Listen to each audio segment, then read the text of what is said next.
प्रयागराज कुंभ मेले में हुई भगदड़ से मन बहुत व्यथित और दुखी है। दिवंगत आत्मा को मेरी तरफ से श्रद्धांजलि। इनके परिवार को भगवान संबल दें। वहाँ पे प्रशासनिक व्यवस्था कैसी थी, सुरक्षा की व्यवस्था कैसी थी और दुर्घटना होने पे वहाँ पे इंतजाम कैसा था, रोकथाम कैसा था, वीआईपी कल्चर क्या था, इस वीडियो के थ्रू हम देखने का कोशिश करेंगे।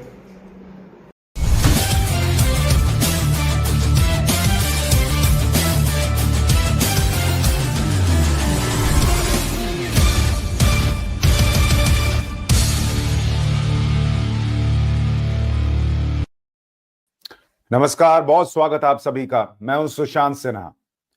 शानदार तरीके से सनातन का महापर्व महाकुंभ चल रहा था। जबरदस्त तैयारियां दिख रही थी, लोग जा रहे थे, खुश थे, देश भर से लोग आ रहे थे और डुबकी लगा रहे थे और अभी भी लगा रहे हैं। लेकिन इस बीच एक भगदड़ की घटना ने सबका दिल दर्द से भर दिया। पर उससे भी बड़ा प्रश्न अब यह खड़ा हो रहा है कि क्या दो भगदड़ की घटनाएं हुई थी? एक के बारे में तो पता है, दूसरे को क्या छुपाया गया? इसकी सच्चाई क्या है, आज आपको इस वीडियो में बताने का प्रयास करूंगा। सोशल मीडिया पर घूम रहे वीडियोस क्या सवाल पूछ रहे हैं? कौन सी बड़ी गवाही जो सबसे बड़ा सवाल पूछ रही है और बता रही है कि उस दिन दूसरी जगह भी भगदड़ हुई थी झूसी के आसपास या नहीं हुई थी? आज उसके बारे में भी आपको बताऊंगा। आप अगर वहां थे तो आप भी कमेंट करके बताइए आपको क्या पता है कि दूसरी घटना हुई थी या नहीं हुई थी। लेकिन उससे पहले आपको यह दिखाता हूं कि जिस महाकुंभ की हम बात कर रहे हैं भाई, उसमें एक चीज तो आपको ध्यान रखनी होगी कि योगी आदित्यनाथ ने अपनी पूरी ताकत लगाई, पीएम मोदी ने ताकत लगाई, लेकिन जो ये महाकुंभ है ये अभूतपूर्व है। करोड़ों लोग यहां पहुंच रहे हैं। उसके बीच भी 28 करोड़ लोग स्नान करके सुरक्षित घर गए। पर इस बीच अगर कोई घटना हुई है तो क्या उसका पूरा सच बताया गया है या नहीं? यह बड़ा सवाल इसलिए खड़ा हुआ क्योंकि कई जगहों पर यह रिपोर्ट छपी कि कुंभ में एक जगह नहीं, दो जगह भगदड़ हुई, रास्ते बंद, भीड़ बढ़ी, लोग कुचलते गए, मौत कितनी पता नहीं, इस तरह की रिपोर्ट आई। बहुत सारे मीडिया चैनल वहां पर नहीं पहुंच पाए जहां यह घटना हुई, लेकिन जो पहुंचा, जो मीडिया संस्थान पहुंचा, उसने वीडियोस दिखाए, उसने बातें बताई कि वहां क्या हुआ था। आज उसके बारे में आपको विस्तार से बताऊंगा।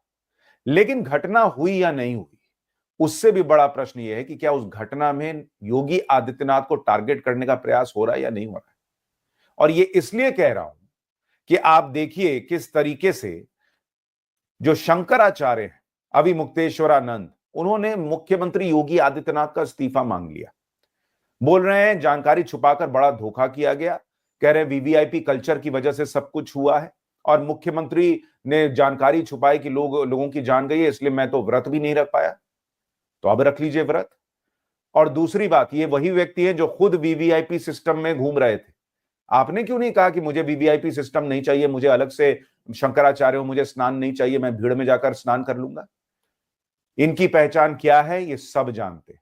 ये किस तरह से बोलते हैं, क्या करते हैं, ये सब जानते हैं। और इनका मुख्यमंत्री का इतनी जल्दी में इस्तीफा मांगना भी अपने आप में बड़े प्रश्न खड़ा कर रहा है, क्योंकि लोग ये याद दिला रहे हैं कि अखिलेश यादव की जब सरकार होती थी तब इनके साथ क्या हुआ था। लोग ये पुराना वीडियो भी शेयर कर रहे हैं जब यही अविमुक्तेश्वरानंद, इनको यूपी की पुलिस, इस समय मुख्यमंत्री अखिलेश यादव, खींच कर घसीट कर ले जा रहे हैं। इनके साथ क्या दुर्व्यवहार हो रहा था ये दिखाया गया है लोगों की तरफ से सोशल मीडिया। और लोग पूछ रहे हैं कि यहाँ योगी आदित्यनाथ की सरकार आपको वीआईपी ट्रीटमेंट देकर जब स्नान करा रही है तब तो आप गदगद, और आज आप कह रहे हैं कि मुख्यमंत्री का इस्तीफा हो जाना चाहिए। उस मुख्यमंत्री का जिनके लिए हर कोई दिख रहा है कि उन्होंने किस तरीके से अपने हाथ पैर जो है वो हर तरीके से, मतलब हर प्रयास कर रखा है कि कैसे वहां व्यवस्था बेहतर की जाए। पुराना वीडियो शायद अविमुक्तेश्वरानंद जी भूल गए। खैर, ये चीजें चलती रहेंगी। दूसरा, एक जांच मुख्यमंत्री योगी आदित्यनाथ को यह भी करनी चाहिए कि उनके खुद के अधिकारी भी क्या उनके साथ गलत चीजें तो शेयर नहीं कर रहे, या कुछ जानबूझकर अंदर ही अंदर तो नहीं हो रहा।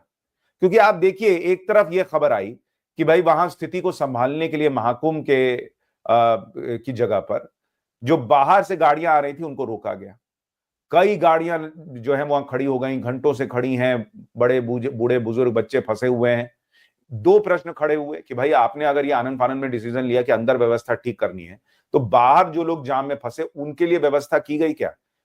कोई घर से इतना पानी, इतना राशन तो लेकर चला नहीं होगा, उसके लिए क्या किया गया? और जब आसपास के लोग मदद के लिए आए तो एक वीडियो ये वायरल हुआ, जरा इसको देखिए आप। ये वीडियो अखिलेश नगर में भी, वहां पर जब लोगों ने, आसपास के लोगों ने खाना बनाकर देना शुरू किया तो एक पुलिस वाला जो है खाने में मिट्टी डालता है। अब ये प्रश्न खड़ा होता है कि ये कौन लोग हैं?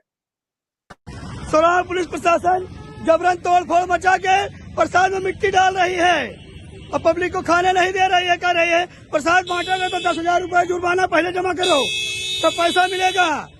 सोनार प्रशासन, सोनार थाना अध्यक्ष ब्रजेश कुमार तिवारी जबरन गुंडाई के बल पर करा रहे हैं ये सब काम। तो अब ये पुलिस वाला सस्पेंड हो गया है, लेकिन सवाल उठता है कि ये कौन कर सकता है भाई, कि लोग फंसे हुए हैं सड़क पर, आसपास के लोग मदद कर रहे हैं, कोई मान लीजिए खाना बना के दे रहा है, कुछ दे रहा है, उसमें कोई मिट्टी कैसे डाल सकता है? क्या यही लोग मुख्यमंत्री योगी आदित्यनाथ को बदनाम करने का प्रयास तो नहीं कर रहे हैं? इसकी भी जांच होनी चाहिए कि भाई ऐसा ऐसा कौन कर सकता है। आप सोचिए कि मतलब लोग वहां फंसे हुए हैं और उस बीच में कोई मिट्टी डाल के चला जा रहा है, मतलब सोच से भी परे चीज लगती है। ये पुलिस वाला सस्पेंड हो गया, लेकिन गहरी जांच होनी चाहिए कि इसके दिमाग में क्या था भाई कि ऐसी चीज करो, क्योंकि सीधे प्रश्न उठेंगे प्रशासन पर, मुख्यमंत्री पर। खैर, आगे की बात आपको बताता हूं कि जो दूसरी घटना हुई नहीं हुई, इसको लेकर कई मीडिया, कुछ चैनल्स ने या एक चैनल ने रिपोर्ट किया और कुछ मीडिया संस्थान ने रिपोर्ट छापी। अब उसमें जो कहा जा रहा है कि भाई वहां पर बुलडोजर से सामान उठाया जा रहा था और ये इस तरह से सामान बिखरा हुआ था। अब पहला प्रश्न तो ये है कि ये किसका सामान था? सिर्फ सामान होना वहां पर घटना होने की या लोग मर गए इसकी गवाही तो नहीं देता, लेकिन फिर इतना सामान किसका है अगर वहां कोई घटना नहीं हुई? और सोशल मीडिया पर कई वीडियोस वायरल हैं जिनको आप देखिए, फिर मैं आपको सबसे बड़ी गवाही के जो आई है उसके बारे में बताऊंगा और सबसे बड़ा प्रश्न क्या खड़ा और मैं बताऊंगा। सोशल मीडिया के वीडियोस की मैं पुष्टि नहीं कर सकता, लेकिन वो सवाल पूछने पे मजबूर कर रहे हैं और प्रशासन को आकर उनकी सच्चाई बतानी चाहिए। जैसे एक वीडियो जो वायरल हुआ, जरा देखिए, ये घटना वाली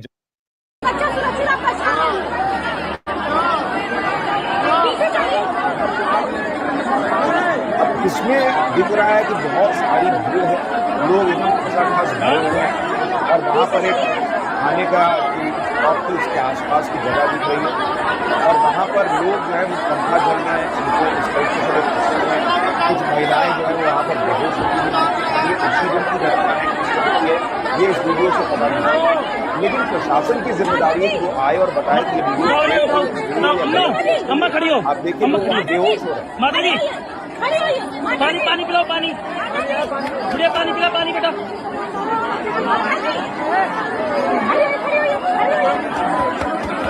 अब यहाँ जो ये पुलिस वाली दिख रही है, इसने एक वीडियो में अपनी बात भी बताई, जरा इसको सुनिए क्या बता रही है। अपनी फोर्स लगाई बट उनको भी अब मतलब कि भीड़ से बचा पाना बहुत मुश्किल है।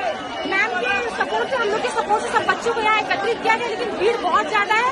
कुछ चीजें मैं आपको वीडियो पे नहीं बता सकती। आप जल्दी से जल्दी हाथ जोड़ के विनम्र निवेदन, आप फोर्स भेजिए सर, कंडीशन बहुत बिगड़ती जा रही है, प्लीज सर आप फोर्स भेजिए। यानी ये वीडियो सोशल मीडिया पर बड़े सवाल पूछ रहे हैं कि भाई इतनी भीड़ तो दिख रही है, लोग भीड़ में बेहोश होते दिख रहे हैं और वहां एक महिला पुलिसकर्मी दिख रही है जो कह रही है कि जल्दी फोर्स भेजिए। जिस तानिया का वो नाम ले रही है वो एक सोशल मीडिया इन्फ्लुएंसर है जिसने वहां पर अच्छी व्यवस्था के बारे में रिपोर्ट दिखाई थी, उसने भी एक वीडियो बनाया है और अपनी आप बीती बताइए, जरा उसको भी सुनिए एक बार। में एक स्टैम्पेड हुआ, आई एम श्योर आप लोगों ने न्यूज देखी होगी। हम लोग एक हाई पॉइंट पे थे जब अचानक बहुत लोगों के चिल्लाने की, बच्चों की, औरतों की आवाजें आने लगी। मेरे साथ कुछ फोर्स थी और मेरी टीम थी एंड हमने डिसाइड किया कि हम जाके एटलीस्ट बच्चों को एक्सट्रैक्ट करके अपने पास लेकर आएंगे अपने रूम्स पे। हम नीचे पहुंचे और मैं खुद फंस गई स्टैम्पेड के बीच में और मेरा एक पॉइंट पे मेरा सांस चोक हो चुका था, मुझे कुछ ना दिख रहा था ना समझ आ रहा था और नामुमकिन था वहां से बाहर निकलना। I almost felt like it was the last day of my life, but somehow हमें एक हल्दीराम का स्टोर दिखा। हमने उन लोगों को, बच्चे थे छोटे छोटे, उन्हें रिक्वेस्ट किया और उस पूरे स्टैम्पेड में से जितने छोटे बच्चे थे 6 महीने के, कैसे कैसे खींच कर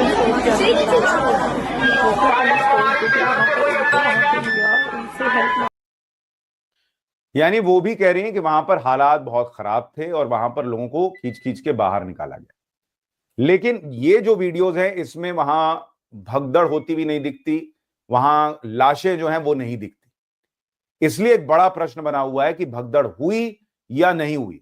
चोक्ड थे लोग, परेशान थे, ये तो वीडियोस में दिख रहा है। ऐसे में प्रशासन की जिम्मेदारी है कि वो आए और दूध का दूध पानी का पानी करे कि वहां क्या हुआ नहीं हुआ, क्योंकि प्रत्यक्षदर्शी तो कह रहे हैं वहां हुआ, लोग बेहोश हुए, लोगों की लाशें लोगों ने देखी, ये कई मीडिया रिपोर्ट्स में दावा किया जा रहा है। लेकिन जो कुंभ के डीआईजी हैं वो क्या कह रहे हैं आपको पता है? मैं अब आपको उनका बयान बताता हूं जो अपने आप में बड़ा प्रश्न खड़ा करता है। उन्होंने डीआईजी वैभव कृष्णा ने, जो चैनल जिसने रिपोर्ट की, उसको उसके रिपोर्टर को क्या कहा? प्रयागराज के झूसी में मची दूसरी भगदड़ के दावे को लेकर डीआईजी वैभव कृष्णा ने साफ कहा कि पुलिस के पास इस संबंध में कोई जानकारी नहीं है। जो वीडियो दिखाई जा रही है उसकी जांच करवाई जाएगी। डीआईजी वैभव कृष्णा ने कहा कि किसी ने भी इस मामले को लेकर पुलिस से संपर्क नहीं किया। महाकुंभ में 7 से 8 करोड़ लोग आए हैं, किसी के साथ अगर कुछ भी घटना होती है और पुलिस के पास उसकी सूचना होती है या पुलिस को सूचना दी जाती है तो पुलिस मौके पर पहुंचकर उसकी मदद करती है। महाकुंभ में पुलिस ने मौके पर पहुंचकर बहुत से लोगों की जान बचाई है और मौके पर पहुंचकर लोगों को सुरक्षित भी किया है। अब सबसे बड़ा प्रश्न जो ये वैभव कृष्णा जी हैं डीआईजी, उनके खुद के जवाब से खड़ा होता है। कोई इनकार नहीं कर रहा बॉस कि पुलिस वहां दिन रात काम कर रही है, कोई इससे इनकार नहीं कर रहा कि वहां व्यवस्था जो है वो जितनी चाक चौबंद हो सकती है उसको करने की तैयारी की गई या उसका प्रयास किया गया। लेकिन जब डीआईजी महाकुंभ के कह रहे हैं कि उनके पास जानकारी नहीं है, इस पर कोई विश्वास नहीं कर पाएगा बॉस, क्योंकि हर जगह पर वहां पर चप्पे चप्पे पर सीसीटीवी कैमरा लगा हुआ है। आप वहां पर कितने करोड़ लोग स्नान कर रहे हैं इसकी गिनती कर ले रहे हैं और आप कह रहे हैं कि आपको वहां पर कोई घटना हुई, इस तरह की भीड़ थी, आपको पता ही नहीं चला। और वहां पर लोगों ने कहा कि वहां पर बाद में सामान हटाया गया बुलडोजर से और वहां पर ट्रैक्टर लाकर। क्या यह प्रशासन को पता नहीं होगा कि वहां पर इतना सामान जो है वो किसका बिखरा हुआ था, उसको हटाया गया है? डीआईजी कह रहे हैं कि उनको किसी ने बताया नहीं। उनको बताने की जरूरत क्या है बॉस? वहां पर इतने कैमरे लगे हैं, आपको तो खुद देखना चाहिए। इतने लोग हैं वहां पर, आपके पुलिस वाले प्रशासन के, उनको खुद देखना चाहिए कि यहां पर चोक हो रही है पब्लिक, यहां पर ऐसी स्थिति बन रही है, उसको कैसे ठीक करना है, नियंत्रित करना है। और घटना के इतने देर बाद भी जब सोशल मीडिया पे ये सारे वीडियो वायरल है, अगर फेक है तो आप आके बताइए कि ये सब झूठे वीडियो है भाई, इनको मत चलाइए आप। और आप असली वीडियो सीसीटीवी फुटेज रख दीजिए वहां पर कि भाई यहां पर देखिए ऐसे कोई घटना नहीं घटी है। आप कह रहे हैं कि मुझे पता ही नहीं, मेरे संज्ञान में नहीं है। ये कैसे संभव है कि संज्ञान में नहीं है? आपका ये कहना कि आपके संज्ञान में नहीं है, यही सबसे बड़ी गवाही है। लोग खुद समझ जाएंगे कि वहां पर घटना हुई थी कि नहीं हुई थी। बॉस, इतनी इतनी तारीफ हुई है इस व्यवस्था की, मुख्यमंत्री योगी आदित्यनाथ ने दिन रात एक किया, इससे कोई इनकार नहीं कर रहा। लेकिन अगर मान लीजिए करोड़ों लोग आ गए और वहां अव्यवस्था फैली और उसके बाद कोई घटना हुई है तो उसको स्वीकार करना चाहिए, उसको बेटर करना चाहिए वहां पर व्यवस्था को, ना कि ये कह देना कि मुझे पता नहीं। अगर आपको पता नहीं है तो फिर आप वहां कर क्या रहे हैं? मुख्यमंत्री योगी आदित्यनाथ जी, ऐसे अधिकारी वहां क्या कर रहे हैं जिनको पता ही नहीं कि वहां क्या हुआ है?